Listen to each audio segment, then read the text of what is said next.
Hello, welcome back to the tutorials. We're going to pick up where we left off after the codeless workflow, and there we learned how to create the prefabs, save them out as asset bundles, and then upload those to ARConnex.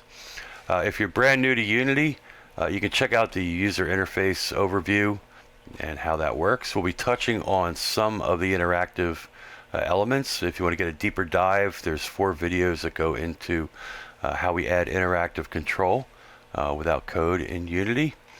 And with that, we'll jump over. We'll take a quick look at the actual model. This is in Blender. You can use any 3D application of your choice and save that out as an FBX and bring that into Unity. In this case, we brought in a high-res scan. We reduced the poly count down to about 150,000 polys. We use this model twice in Unity. And with that, we'll jump into Unity and take a quick look at how we've added the interactive controls to switch from one model to another. And so we've got a transform object that's basically the parent. This is just an empty game object that we've used to put 2 children underneath of it. We have Nefertiti with the marble surface, and then we have a crystal version. And what we're doing is we want to basically create a touchable piece of geometry here that will transform from one to the other. And now we're using the same mesh from Nefertiti, but it could be a different object altogether. We're just using both of these as an example to show how you can transform from one to another. And so if we look at this top level and we go over to the inspector, you'll see we have this collider object. When it's set for trigger, it just sends an event into the event system, and then the event system knows that that particular interaction happened. And the counterpart of the event system is the event trigger. And so the event system will recognize the fact that our user touched this box, and then the event trigger is what happens when that event takes place. And this is completely up to us, and we can add as many items to interact with on that particular event as we want to. We could change the color of lights, the intensity of lights. We could start and stop animations or particles. Any element that is within our experience we can control through these trigger events. And so effectively we tell it what event to listen for. Could be pointer down or touch off. In this case, it's basically a touch or a pointer click. And so when that pointer click happens, these elements, these objects, will be changed based upon what we've set here. And so in its simplest form, we can basically turn objects on and off or change their material using just this menu alone. And we've done that with the text mesh element. And so this element here is really just a line of text that tells the user they can control this object with a touch and see it in glass form. And so all we're doing here is we're utilizing the game object top level here and toggling off the active state of that particular object. And so you would just drag in the item you want to control, and then all the components that are on it are available. In this case, we're just setting the active state to off. If we want it to be on, you would check this toggle on. If you're turning something off, we just leave it off. So what we're doing with the change is we're actually using the animations and the animator. And so what happens, you have animation, which is connected to an object, and you can control anything that's part of that object, as well as any of the properties that are part of its children objects. So we have both of our Nefertiti objects as children, and when we add a property, you'll see not only can we control that object and all the components that are inside of it, but also you have access to control the children and all the components that are within the children, as well as sub-children inside of there. So we have spheres for the eyes. You can access those independently and add any element from these lists into the animator, so you can create keyframe animation to control them. So whether it's the color of the material, the amount of emissions that that material gives off, and that's just basically the options inside of one component, the mesh renderer. And so what we're doing is we're just utilizing the set active state, similar to how we controlled the text item. And that's what we brought in as our properties that we're going to animate. And so we have Nefertiti, the top level item with the marble, and then we have the Nefertiti crystal version. So there's only 3 frames in this. The first frame we have the marble version on, the second frame we have both off, and then the last frame we have the crystal version turned on. And so this stores all the animation that we need into one animation file.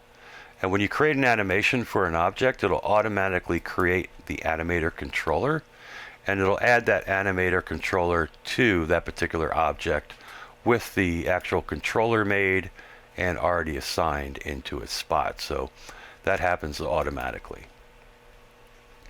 So what we have is the ability to create these event triggers inside of the animator controller.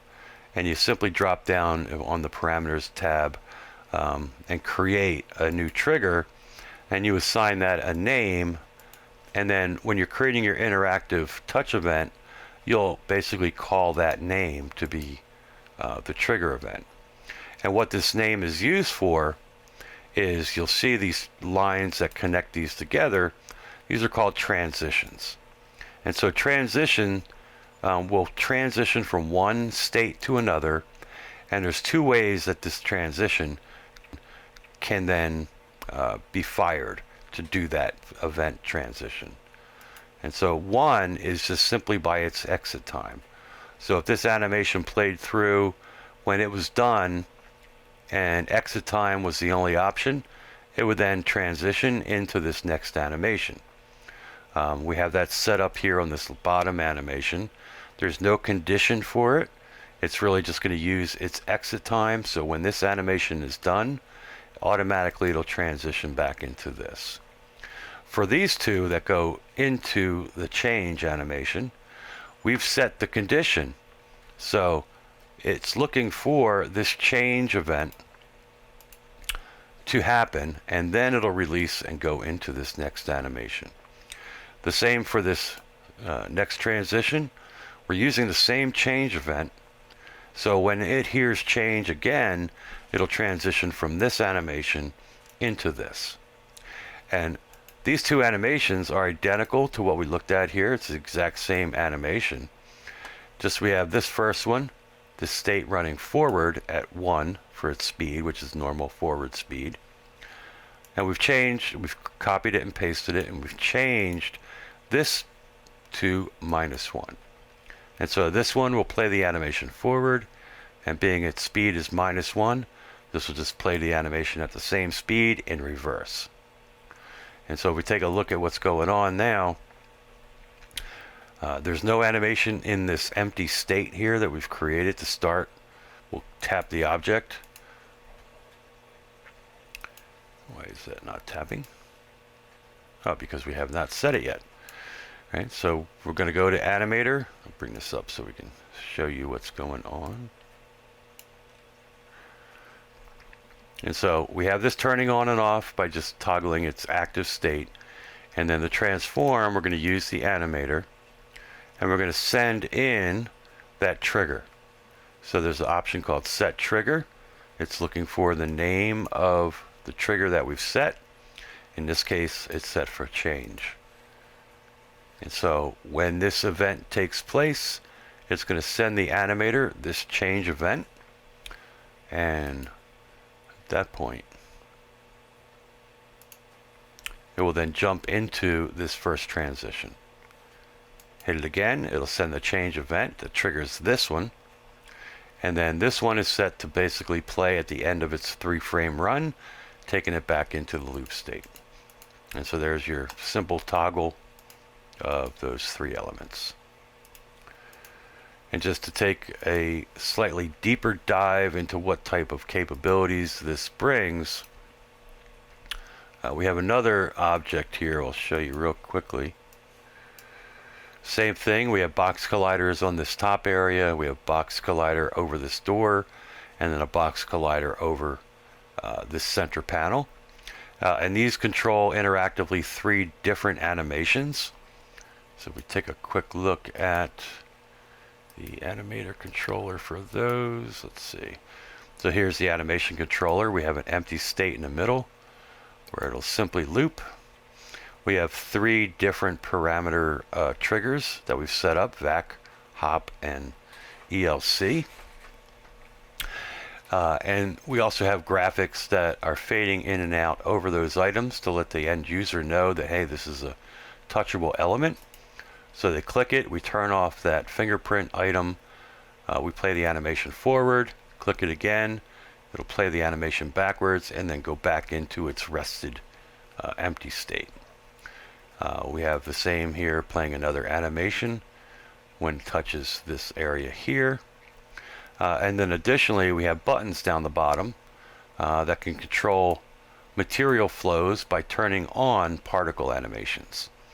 And so we have a number of particle animations that are in this particular experience. They're all children of this flow animation.